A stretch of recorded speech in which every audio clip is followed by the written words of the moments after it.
Primeiro, isso aí foi questão de prova mais ou menos assim, tá? Ele na verdade usou até outro instrumento, ele usou uma Treasury, mas não muda aqui a lógica, tá?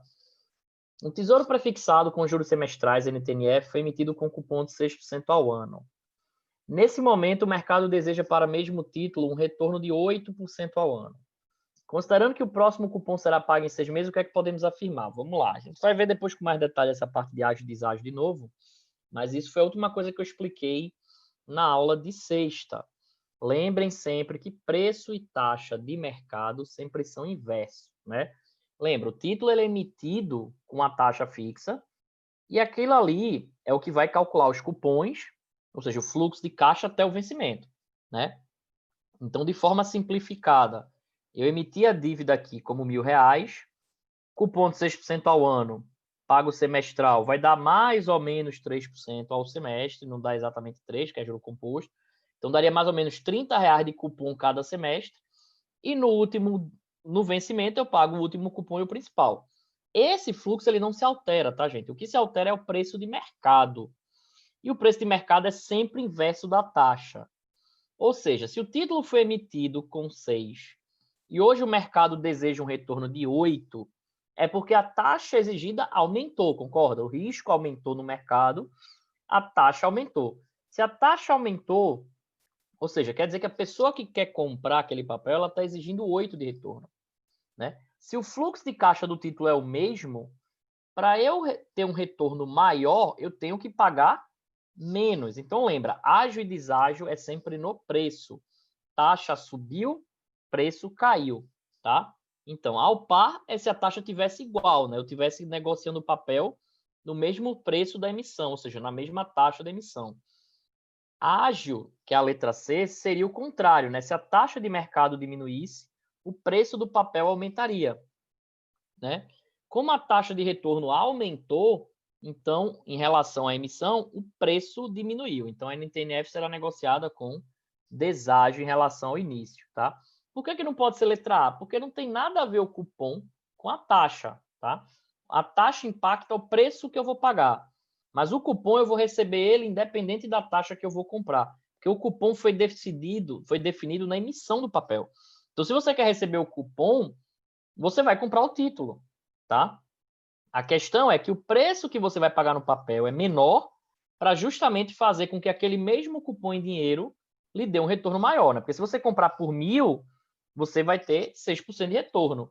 Mas se você comprar o papel por menos de 1.000 e receber aqueles R$30 semestral, o seu retorno vai ser maior que 6%, ok? Então a resposta é a letra D, será negociada com deságio. É só lembrar, preço e taxa sempre o inverso, tá? Antônio e Paulo estão pretendendo investir em títulos públicos federais. Entretanto, Antônio acredita em uma elevação da taxa básica de juros, enquanto Paulo acredita que a taxa provavelmente irá diminuir. Sendo assim, uma possível sugestão de investimento para ele seria, então vamos lá. Para alta de juros, eu só tenho uma opção, que é LFT. Então, a gente já fica entre letra A e letra B.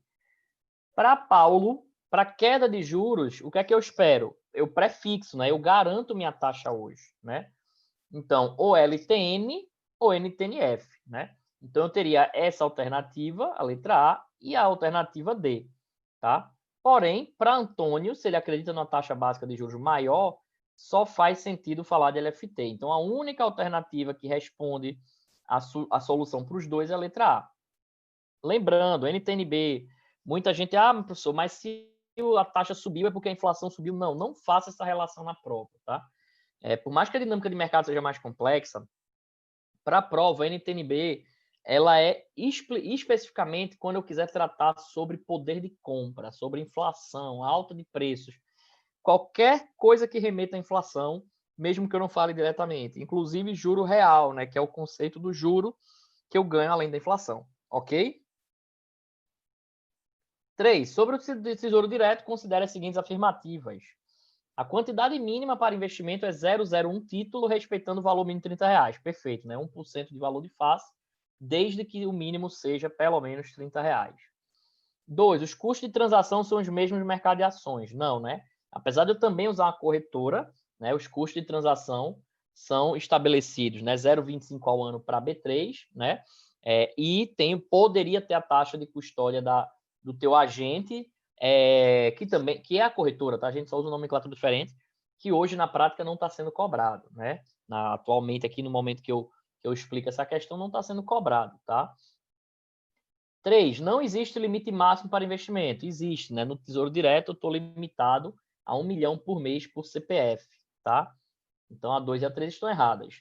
A 4, no Tesouro Direto são negociadas as notas, enquanto as letras são negociadas no secundário. Não, gente. Tanto letra como nota pode ser negociado no Tesouro Direto ou no secundário, tá? O fato de ser nota ou letra é apenas o pagamento ou não de cupom, tá? Então, apenas a alternativa 1 está correta, letra D. Questão 4. O senhor Carvalho recebeu um recurso de venda de imóvel e está procurando um investimento em renda fixa com isenção de R e cobertura do FGC.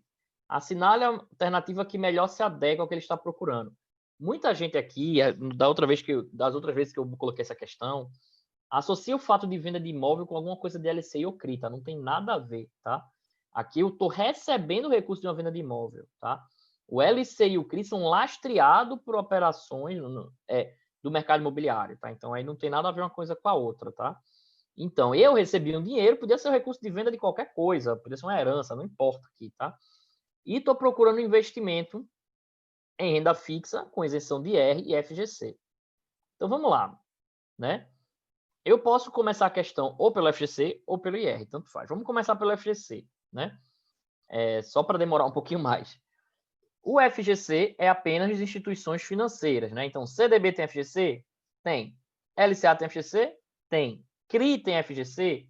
Não, né?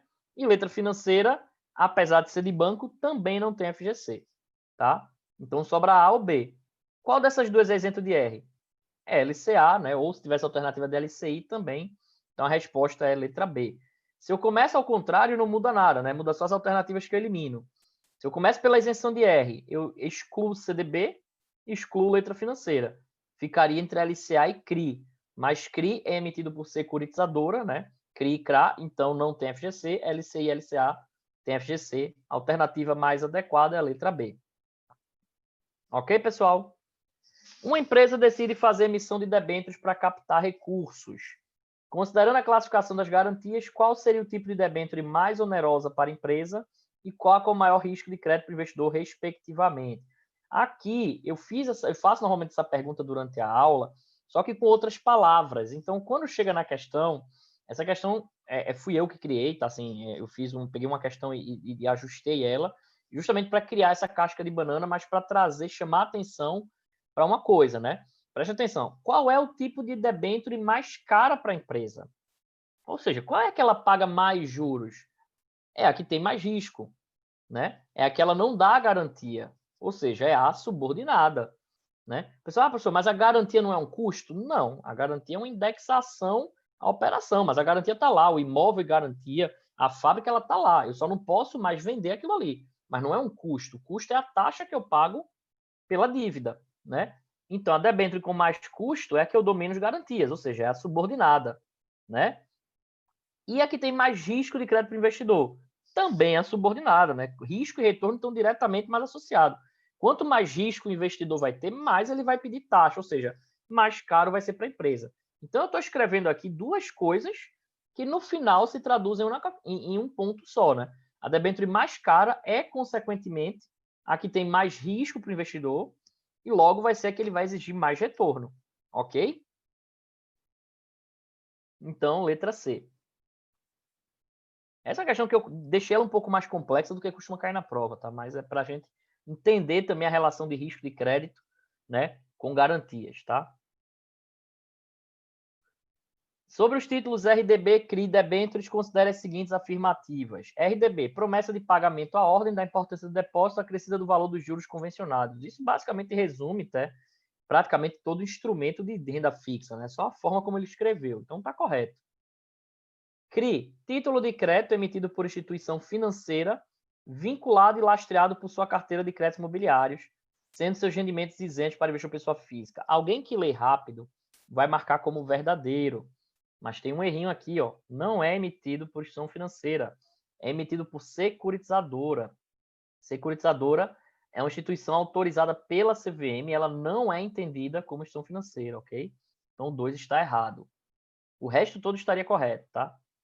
Debênture, valor mobiliário emitido pelas sociedades por ações que asseguram a seu titular um direito de crédito contra a companhia emissora nas condições constantes da escritura de emissões e do certificado quando foi emitido. Apesar do textão aí e desses termos meio jurídicos, mas isso é a descrição de uma debênture, tá? Só um cheio de blá blá blá aí, mas não tem nada que desabone a afirmativa. Logo, a resposta é a letra B, tá? 1 e 3. Questão 7. Considere as afirmativas sobre o investidor que adquiriu um NTNB principal 2024. Primeira questão. Se levado até o vencimento, o preço marcado a mercado é igual ao preço marcado na curva. Assim, o investidor receberá exatamente a rentabilidade pactuada no momento da aquisição do título.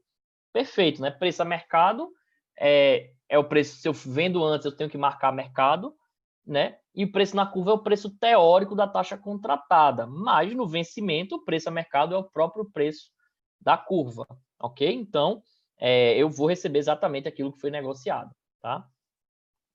2. Havendo queda de juros, o cupom será reduzido, tá? Tem 2 erros aí. Primeiro que NTNB principal não tem cupom, né?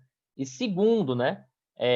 A variação na taxa de juros de mercado não tem nenhum impacto no valor do cupom. Tá? Mesmo que fosse um NTNB normal, o fato de haver queda de juros ou alta de juros impacta o preço do papel, mas não impacta o cupom, ok? Mas o erro aí já parte do princípio que NTNB principal não tem cupom. Então, nem poderia avaliar essa alternativa. Então, a 2 está errada. 3. Se em um dado momento os juros de mercado forem menores do que na emissão, o título estará sendo negociado com deságio, inclusive podendo gerar perda do valor principal investido. Cuidado. Se em um dado momento os juros forem menores do que na emissão, ou seja, se você tiver dificuldade de interpretar só lendo, faz um exemplo.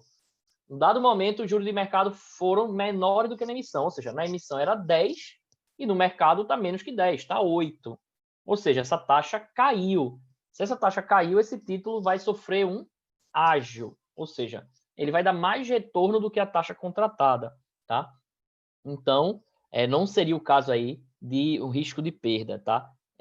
O deságio seria se a taxa de mercado fosse maior do que na emissão, ok? Então, só a 1 está correta.